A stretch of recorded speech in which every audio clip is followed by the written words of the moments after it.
ที่1 ตุลาคม 2025นี้พลจัตวานางลีวงลาวลีกรรมการสำโรงศูนย์กลางพรรคโรงรัฐมนตรีกระทรวงป้องกันความสงบได้เคลื่อนไหวเฮ็ดเวียกและพบปะโอลมโตคณะพรรคคณะบัญชากองบัญชาการป้องกันความสงบเขตพงศาลี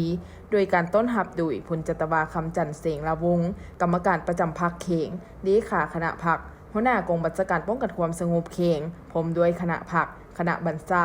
กองบัญชาการป้องกันความสงบเขตเข้าร่วม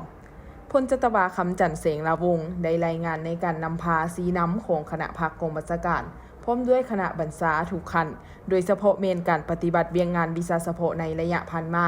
เวียงงานอันพ้นดินในการแก้ไขปัญหาปรากฏการณ์โยโทที่เกิดขึ้นภายในเขงการจัดตั้งปฏิบัติวาระแห่งชาติว่าด้วยการแก้ไขปัญหายาเสพติดโดยปฏิบัติตาม6เวียกจุดสุมระยะผ่านมามีคดียาเสพติดเกิดขึ้น454เรื่องมีผู้ถูกหา669คนหญิง44คนมีคนต่างประเทศ2คนยึดเฮโรอีน194คูยาบ้า2เซนกว่าเม็ดยาฟิน40กิโลกรัมยาไอซ์2กิโลกรัมรถใหญ่12คันรถจักร128คันปืนประเภทต่างๆ136กระบอก